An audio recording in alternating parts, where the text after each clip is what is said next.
Hello everyone. Today we will discuss digital modulation with baseband transmission. So what is modulation?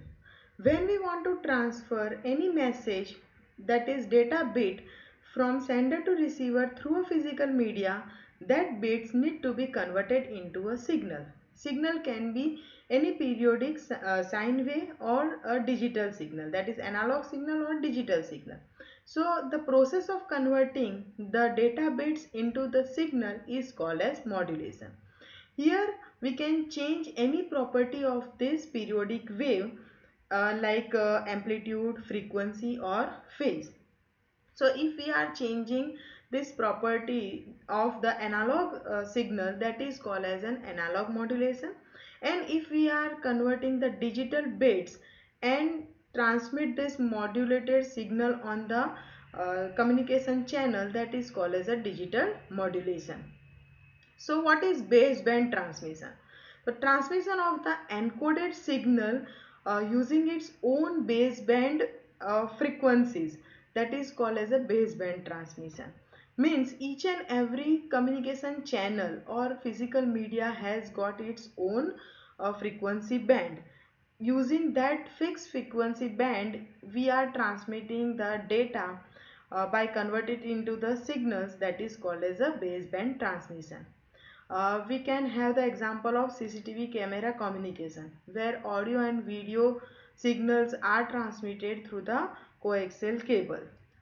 Baseband transmission can be either analog transmission or digital transmission, but for digital communications we require more frequency band. So in the wired communication we can get the more frequency bandwidth. So usually the baseband transmission is more suitable for the wired communication, but even though we can use for the wireless communication also.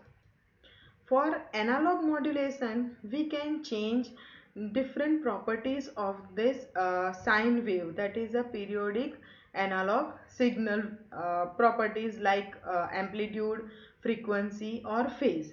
If we are choosing two amplitudes, one for representing bit 0 and another for representing bit 1, so that is called as an amplitude modulation. Similarly, for frequency modulation, we can choose two different frequencies for bit 1 and bit 0. Phase is nothing but the angle of the signal.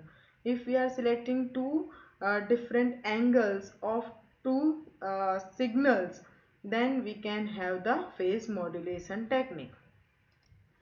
Digital modulation is simple with baseband transmission. Here we just have to select two different voltage levels.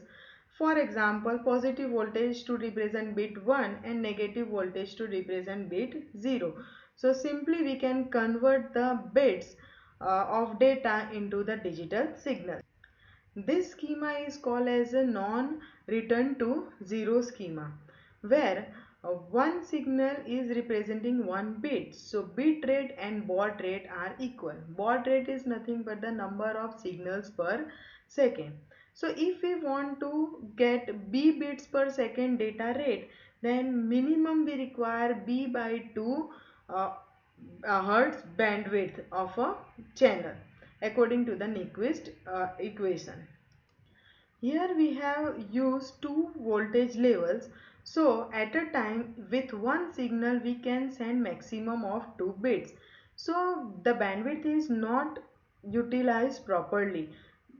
To utilize the bandwidth effectively, efficiently, we can increase the voltage levels. Means suppose we are increasing the voltage level and we are sending 4 bits in one signal, then our receiver must be effective and efficient to separate out all those bits from those signals. That is the demodulation process. Modulated signals are demodulated on the receiving end. There different devices are used. Modulator is used to convert these bits into the signal, and demodulators are used to convert the signals back to the bits. We can use modem also, which will do the modulation and demodulation both.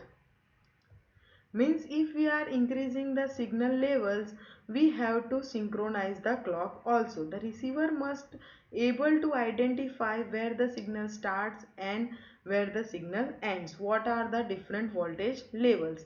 If it can identify it properly, then only we can use the bandwidth effectively and we can increase the data rate. If we have continuous zeros and ones in the signal, then it is difficult for the receiver to separate out all those signals. So how we can synchronize this clock, or how we can recover the signals at the receiving end? For that, easy and simple technique is we can send a separate clock signal at the receiving end using a separate frequency, or you can use a separate transmission line, which is very costly, and it can be feasible for the wired communication, but in wireless communication it is not at all possible. So what are the other techniques?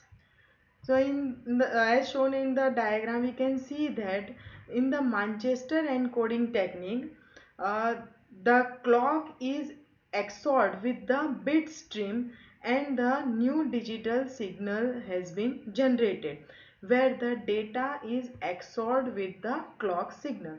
Clock signal is nothing but the continuous cycle of positive and negative signals.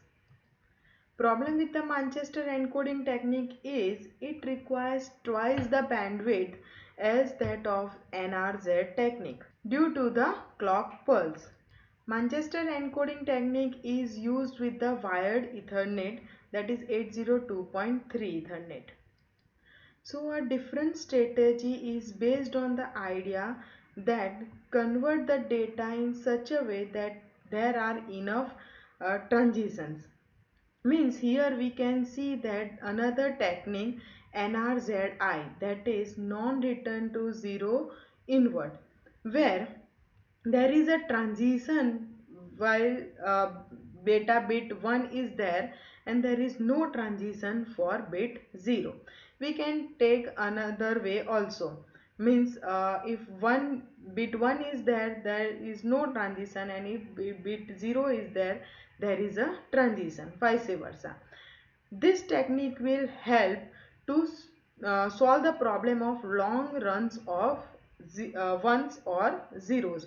Means we can easily separate out long ones, that is if we have more than one ones or more than one zeros, we can separate out easily.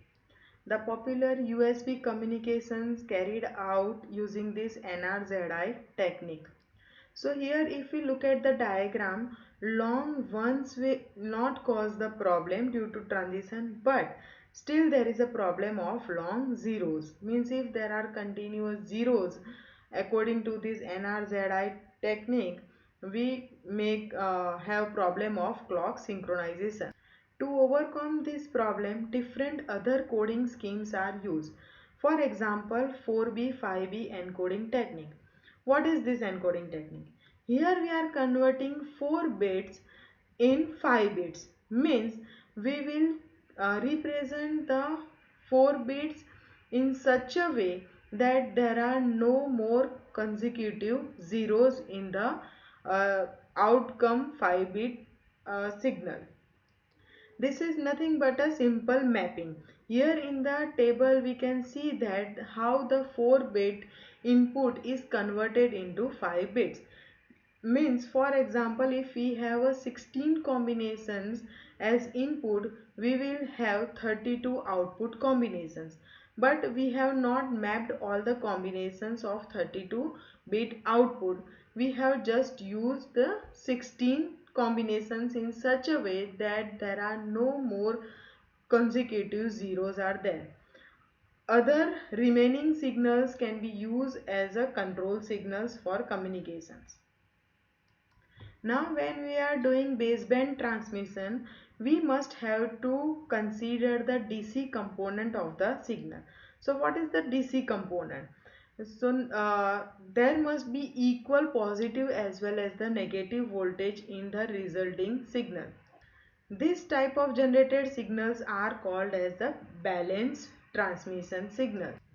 The advantage of generating balanced signal is that for example some physical media like coaxial cables are strongly prohibited or attenuate the DC component due to their physical property, as well as the capacitive coupling also allows only AC component to pass, so we must minimize the DC component.